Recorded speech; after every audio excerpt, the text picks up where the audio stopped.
All right, if you're prepping for the UGC Net LIS exam, you know library classification is a huge topic. But it's so much more than just putting numbers on books, right? It's about creating a logical universe for users. In this explainer, we are going to get into the nitty-gritty of the tools that make this happen: isolates and auxiliaries.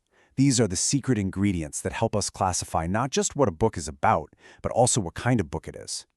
So let's start with a really simple puzzle. Imagine you've got two books on science. One's a dictionary, the other is a standard textbook. They cover the same subject, but they're obviously different. You can't just slap the same class number on both. So how do you handle that? This is the core problem we're trying to solve, moving beyond just the subject matter. The legendary S.R. Ranganathan gave us this beautiful way of thinking about it. He said every document has three parts. There's the soul, which is the main subject.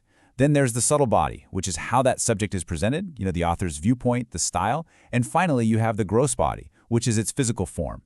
Getting this concept of the Trinity is absolutely key to understanding everything else we're going to talk about today. So, here's our game plan. We'll start by really defining the classification challenge. Then, we'll see how the greats, like Dewey and Ranganathan, came up with their own brilliant solutions. We'll also check out the super flexible UDC, compare the two main philosophies of classification, and then, most importantly, we'll wrap it all up with why this stuff is so crucial for you to know for your exam. Okay, so let's dig into that central challenge. We've got to have a consistent, systematic way to handle all those extra details about a document. Is it a history, a critique? Is it a pamphlet or a multi-volume set? You can't just ignore these things. You need a dedicated toolkit to account for them.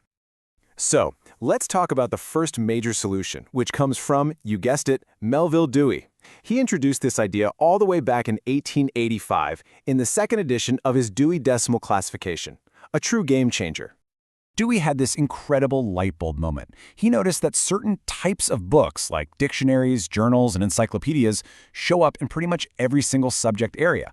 So he thought, why create a new system for them every single time? Why not just have one master list of these forms?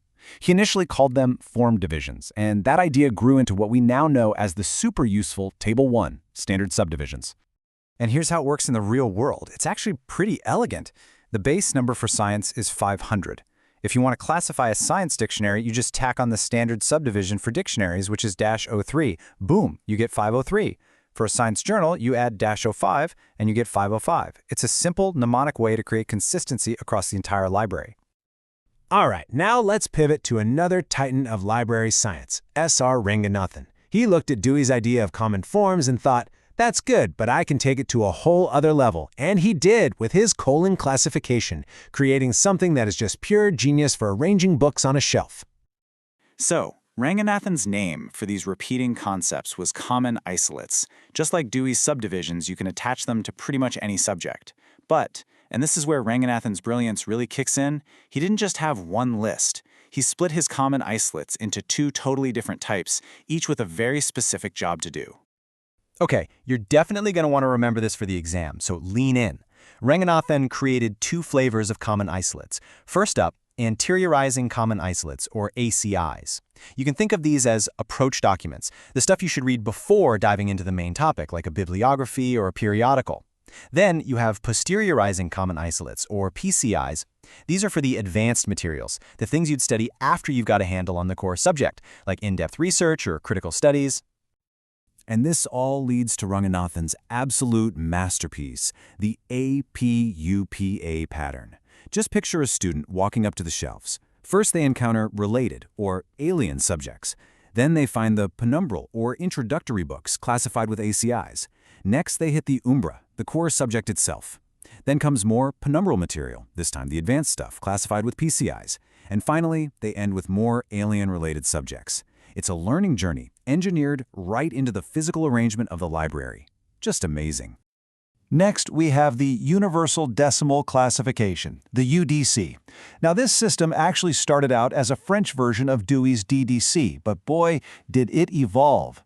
It took the concept of auxiliaries and just put it on steroids, creating this massive, super flexible toolkit that's perfect for classifying all sorts of information, way beyond just books. The real magic of the UDC is its huge collection of common auxiliary tables. I mean, it has specific tables for language, for the form of the document, for place, for time, you name it, there's probably a table for it.